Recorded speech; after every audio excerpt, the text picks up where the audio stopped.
distinguished guests, welcome back. Before we dive into the next point of the agenda, I would like to remind you about our hashtag, SWS16. Join the conversation on our social media channels. The following panel discussion is moderated by no other than Mr. Alexander Williams, Director, Business Development, Department of Economic Development. Mr. Williams has more than 20 years of experience in SME development. His interests are focusing on life cycle dynamics of firm growth and mentoring entrepreneurs. Please join me in welcoming Mr. Alexander Williams.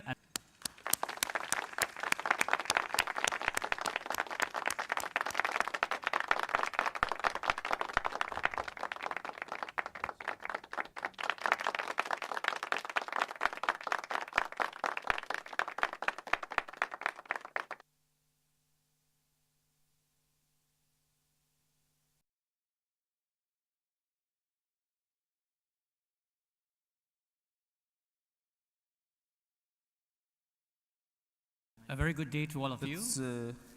Thank you for your time. This is the most interesting panel, I hope, for the day. What we are going to discuss is Dubai's economic blueprint for 2021. What is it in for SMEs?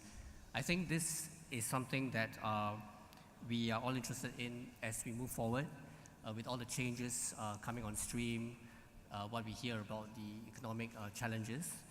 And this morning we heard about SMEs being very resilient, adaptable, adjustable, always reinventing themselves, and the backbone of any economy. Without further ado, I'd like to introduce my panel. First, we have Dr. Abdul Aziz. And Dr. Abdul Aziz is working as an economic advisor in the Strategy and Policy Socio-Economic Development Department at the Secretariat of the Executive Council of the Dubai government, TEC, a very important role where he shapes economic policies for the future growth of Dubai. And he's responsible for advising and providing expert input to the strategy and management guidance of the sector in the areas of strategy, policy, and performance of the economic sector. Next, we have SMDC. SMDC and I are colleagues in Dubai SME. We're colleagues in Dubai SME, and we remain very close as colleagues in the Department of Economic Development, and he's the Director of Strategy and Policy at Dubai SME, and we know that Dubai SME is responsible for all the SME policies and initiatives for the Dubai government. In his main job, he's responsible for formulating long-term plans, strategies, and policy support for SME development for entrepreneurship as long-term economic prosperity for SMEs. Then we have Niraj Musan, who is in the property business, and here we are delighted to hear a perspective on how the property sector is supporting the growth of the SME sector or trying to manage the challenges posed by the economic challenges. So Niraj Musan of Bank International has more than 10 years of expertise in the UAE's real estate sector, where he has held key positions in some of the country's leading firms, including Better Homes, Emma, Hamptons. So his businesses cover commercial sales and leasing, residential property sales and leasing, property management, project sales and marketing, and financial support. Then we have our distinguished lady in the panel. Her name is Farah Aslam of Daimara International, a leading expert in hospitality industry with 15 years experience in creating bespoke hospitality concepts with a designer flair. She is an operating supplies and equipment consultant for hotels at a pre-opening stage and works closely with hotel operators. So again, we will hear her perspective on the hotel supplies industry, of which it is very competitive with SME players. Finally, we have Mr. Hans Henrik Christensen, who is currently serving as the director of Dubai Silicon Oasis Founders, a technology incubator, and DTEC, Dubai Technology Entrepreneur Center. He will give his perspective on the tech startup sector in Dubai that has been growing very rapidly. He mentioned to me this morning that DTech has something like 400 over tech startups, and every week they set up about 7 to 8 tech startups. Now, to set the tone of the discussion, I invite Dr. Abdul Aziz to give us a brief overview of the Dubai Plan 2021 and the economic dimension to set the context of where SMEs fit into the overall development plan of the Emirate. Dr. Abdul Aziz. بسم الله الرحمن الرحيم والصلاة والسلام على أشرف المرسلين سيدنا محمد وعلى آله وصحبه أجمعين. السادة الحضور, السلام عليكم ورحمة الله وبركاته. Ladies and gentlemen, good morning. Usually when I'm invited to give a speech in the morning, I always say thank you very much for coming. Actually, because you were in the coffee break, I will say thank you very much for not running away. I'll make my speech very brief. Just a quick reminder about Dubai Plan 2021. As you all know, thank you. As you all know, Dubai Plan has 6 themes to focus on. The first 2 ones is about people and society. The second 2 are about the city, space and place. So basically the hard infrastructure and the soft infrastructure. 5th one is about the economy, which will be our focus today because the SMEs targets are located in that pillar. And the final one is the government services pillar. So for this pillar, for each of those 6 pillars, we have sub-themes or sub-objectives. Under the economy, we have 3 main objectives.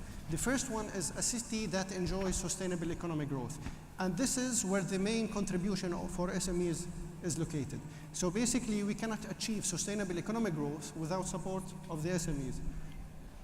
We have other 2 objectives to be one of the world's leading business centers, and finally, the preferred place for investment.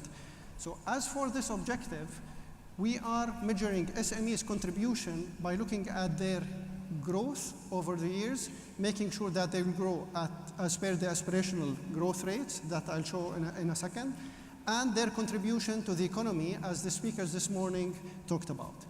So our objective is to raise your contribution basically from the current 40% up to 45% by 2021. It's a very challenging objective.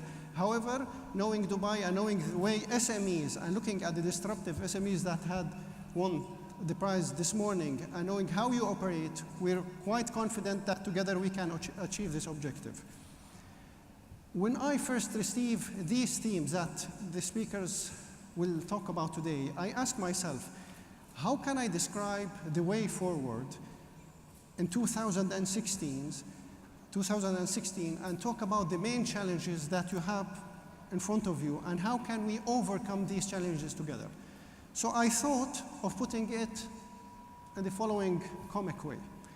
I would see 2016, or you would hear actually from the news, from the IMF, from all economists talking about a very difficult situations moving ahead. So it looks like a minefield. So this is the SMEs. I guess you all know Goofy. If you don't know Goofy, so it's either you're too old or too young. But assume that you want to go through this path to achieve the trophy that you can see at the end of your basically walkway. The first challenges that you are facing, or the first basically mines that you have, are the local ones that could be described. Of course, we have a full list. You all know about it. I don't have to go through them all. But I just picked few ones just for the sake of the discussion. So if we look at the weak demand, we look at lack of financing, and we look at ease of doing business, or as I change the terminology to call it, difficulty of doing business sometimes. And finally, we look at innovation. I chose these because some of them are related to you, SMEs. So basically, innovation would come from you. It wouldn't come from us as a government. It wouldn't come from your partners. If you look at financing, it will come from your strategic partners. So when you hear some news that we heard, for example, late last year about certain banks not providing any money to SMEs because certain SMEs bankrupt and went out of the market or they left the country, we really feel sad because if you look at the history of SMEs, there will always be companies that will leave the market, and that's usual. It doesn't mean that you need to take action and punish all SMEs because we have certain circumstances. If you look at ease of doing business, and as I described in the picture, if you look at these mines, some of these mines unfortunately could be made by the government itself, and we're unable to deck them. So our approach or our work today, and the government role mainly, is to deck these mines and help you go through that. If this is not enough, unfortunately, you'll always hear about the challenges in the regional area and in the global arena. You would hear about we global demand. We all know about the declining oil prices as well and how they are affecting your businesses locally and globally. And you know all about the political unrest around us. So if I look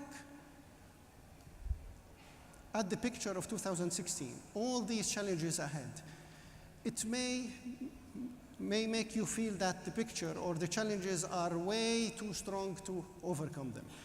But if you go and look at your historical performance, definitely these challenges has been always there.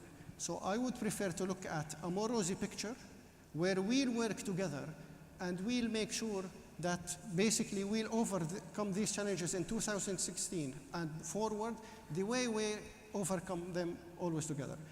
When I'm always asked, what can the government do to support SMEs?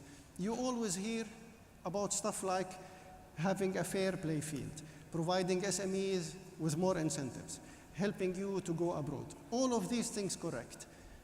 But from my humble experience, I always thought the best way to help SMEs is really by leaving them alone.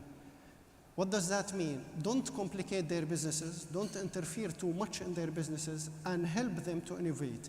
Innovation you would rarely see SMEs who would get the innovation from government or the main support to have a disruptive business with the support of the government or heavy support of the government. The government would only usually provide you with a play field that is required, and you can take it from there to make sure that your business is going to be successful.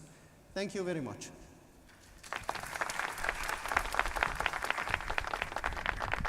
Okay, thank you, Dr. Abdulaziz, for giving us that overview of the economic Dubai Plan 2021 and how SMEs fit in. Now, to kick off the discussions, I would like to just pose a few questions to our audience, particularly those in the private sector. And one of the key areas for the discussion really is about SMEs having a good, solid, diversified base of portfolio. And the question is, should SMEs diversify or should they focus? So, I would like to ask Niraj for his views, because he's a property developer, a property management consultant, and he's been in the property business. And we found that a lot of SMEs, not just here but around the world, use their savings to invest in property as well.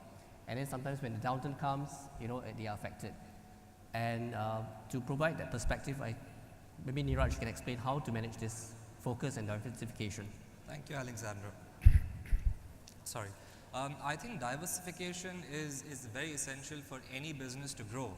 But I think what we see is that if it is not in line with the core business, a lot of SMEs used the profitability and the cash flows of the company essentially and funded their property investments, which is very, very highly speculative in nature. So it's very important that we expand within our core business. Now, having said that, I think investment in property, even for an SME owner, as part of the core business to a certain extent makes sense. For example, if you're a restaurant operator, you might feel that in the long run you'd rather purchase the restaurant space rather than rent it out. Over a period of time you can save up on a lot of rent. It does make sense for you to do that, or office space. We're seeing a lot of companies right now use this part of the economic cycle to actually purchase office space or staff accommodation. So property investment, as a strategy for the company is great, but not as an investment strategy or a diversification for a strategy for a company which is not into property. That's my take on it. Okay, thanks very much. A very insightful view. Now, I also thought that when you talk about diversification and focusing, the other thing that SMEs also need to do is to innovate. And innovation underpins the knowledge economy. And we heard this morning that a lot of innovations disrupt the economy, and you either continue to serve your customers or you create new white spaces for your customers. And to help us highlight this point is Farah, who is in the hotel supplies business, and I think she works with bespoke brands to delight the hotels about hotel supplies. Maybe you can elaborate on how you manage this. Sure. Dimar International's actually success has been, I would say, for the most part, due to innovation that we've had within this organization.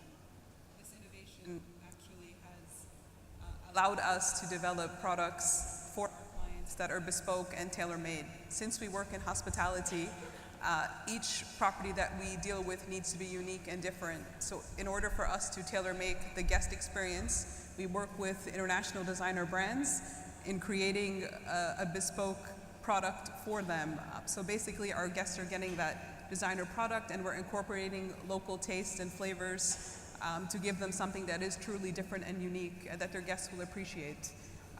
We no longer offer any off-the-shelf products, so that's kind of the innovation that has led us to our success. We also use innovation in our own internal operations as well. We've diversified our operations in terms of not only supplying, but really establishing ourselves in the global value chain. We also design products, we manufacture products, and we also supply them. So we've kind of pretty much come into the whole 360-degree circle in what we do. Okay, this is a good point, because I believe that every hotel wants to have a unique selling point, a unique Correct. experience, and therefore she is in the business of trying to delight hotel guest experience. Continuing on the theme of innovation, I would also like to bring in Hans, who runs incubator DSOA and DTech, and he can tell us more about the tech startup scene that has emerged in the last 5 years, especially post financial crisis. I've seen for myself lots of tech startups that are coming to Dubai or starting up in Dubai, and he can give you a take on how innovative these tech startups are. Sorry, what was the question? How innovative the tech startup scene is. Okay, so we see there's been a tremendous amount of activity in this space. Maybe just for those who don't know us so well, I'm working out of a free zone called Dubai Silicon Oasis Authority. And in this free zone, we have several initiatives that's catering towards helping startups. So in that center, we have Silicon Oasis Founders, which was the beginning. It's a technology incubator, and Silicon Oasis Capital, which is a venture capital arm. And since about 14 months ago, we launched DTech, which is a co-working space. So since then, since then we have created an ecosystem so that Dubai Silicon Oasis have become a one-stop shop in terms of helping startups with funding, coaching, mentoring, you name it. It's a one-stop shop in terms of company setup, getting your visa and those things. And it's also a one-stop shop in terms of living. So you can even live there and have your apartment, go shopping, have your children go to school. So we have now created a very, very strong ecosystem, and we're going to expand into acceleration for smart city subjects, travel tech, aerospace, and those things going forward. But to return to your question, everybody is talking about this doom and gloom. We have not seen this really in the startup sector. Obviously, there are a lot of startups, SMEs, that are struggling to find customers for their products right now, but we're just scratching the surface in terms of what the market can actually take. We see that there will be health tech, fintech, food tech is also coming. There's so many areas, industries that we can branch out into. We had a speaker yesterday from Intel, Gordon Graylish, who is traveling around the world for intel, talking to governments to see what if they're ready to embrace all these new technologies. And he said, yes, it seems like governments are understanding in order to save the planet, basically, you need to accelerate anything that has to do with helping startups plant new seeds, innovate, and adopt and embrace new technologies. Another fact I can give you just that illustrates that this is growing, the STEP conference, which is, I think it's next month, it's going to be double the size of last year. Last year they doubled from the year before. ArabNet is taken off very nicely, which is later on this year. We have our own event that's called the Entrepreneur. We doubled in size in December, last December. We anticipate it will be double this size again. So everything is just doubling and tripling in size. And so I think, at least from a startup perspective, there's a lot more that we can do, that we should do, and the outlook is quite positive. Thank you, Hans. I always felt that the work of the tech startups in his space is a good bellwether of the state of the startup ecosystem in any city. And I think one of the key things that the government has done is to provide the enabling conditions. So maybe Essam, you can tell us about some of the enablers the government has done for Dubai SME or the startup environment. Thank you, Alex. I think when we talk about the support that government does, or the maybe role of Dubai